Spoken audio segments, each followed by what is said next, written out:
Parliament's ad hoc committee has resolved to subpoena controversial Northwest businessman Brown Mokgotsi after he refused to appear before the committee, citing security concerns and demanding that Parliament fund his private protection. The committee had been scheduled to hear evidence from Mokgotsi and forensic investigator Paul O'Sullivan this week, but Mokgotsi's non-compliance triggered sharp exchanges among members of Parliament and raised broader concerns about Parliament's ability to secure witness cooperation. Reporting to the committee, Parliamentary Secretary Vonani Ramano detailed a breakdown in efforts to secure Mokgotsi's attendance. According to Ramano, Mokgotsi initially requested security protection from the Parliament. When he was offered escort services upon arrival in Cape Town, he rejected the proposal. Ramano said the impasse deepened when Mokgotsi insisted on traveling with his own private security and demanded that Parliament cover the cost for a full 7 days, and said I contacted him yesterday to arrange travel, but he told me he would not provide his ID number unless his security needs were met.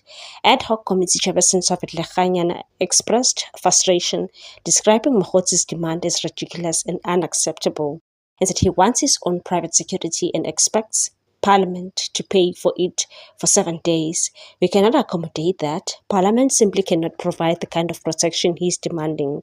Umkhonto weSizwe Party Member of Parliament Siboniso Nomvalo took an even harder line, urging the committee to act decisively. As this does not require further discussion. The legal team must subpoena him immediately.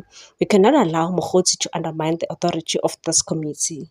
Nomvalo added that members of Parliament themselves routinely rely on parliamentary security even when they are unfamiliar with the officers assigned to them, and that he must follow the same process as everyone. Concerns about Mokgotsi's refusal were compounded by a broader pattern of witness absenteeism, which members of Parliament warned was eroding the committee's credibility. Umkhonto weSizwe Party Member of Parliament David Skhosana highlighted repeated no-shows and said yesterday we expected 6 witnesses and only 3 arrived. Today it was the same story, 6 expected, only 2 here. Skhosana questioned the effectiveness of Parliament's administrative systems, warning that the committee could not allow witnesses to do as they please. He said if people are unwilling to come, then we must stop rescheduling meetings to suit them. Umkhonto weSizwe Party Member of Parliament Vusi Shongwe echoed these concerns, comparing Mokgotsi's security demands to the protection afforded to senior state officials. He said the president and the former president are protected by people they do not personally know, yet they trust the state. Why is Mokgotsi suddenly claiming his life is in danger now when he has never raised these fears before? Shongwe suggested Mokgotsi's stance was becoming a distraction and said if he feared for his life, why has he never been attacked?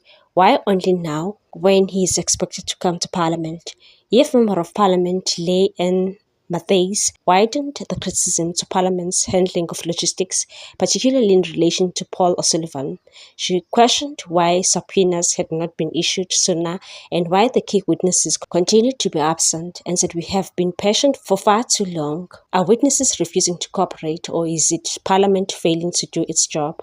Legal advisor Andile Tekiana explained that the committee's powers were limited, noting that the Speaker of National Assembly must approve subpoenas for certain witnesses, including O'Sullivan.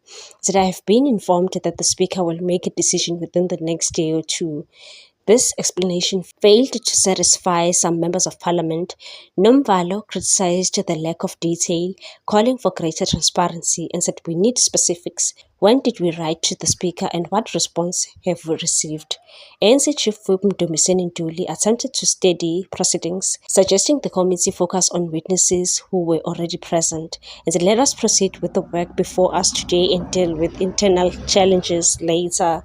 Lekganyana, however, insisted that the ongoing problems could not be ignored, and said summoning witnesses is not a process we can rush. It takes time, but we must continue to address these issues while proceeding with today's program. As frustrations mounted, Skhosana again called for accountability within Parliament's administration, and said we need clear answers. Are these failures on our side, or are they administrative shortcomings within Parliament? In the absence of Mokgotsi's appearance, the committee agreed to allocate the following day to public submissions as it prepares to escalate efforts to compel key witnesses to testify. What's your take on this one, people? Thanks for watching. Please subscribe for more news.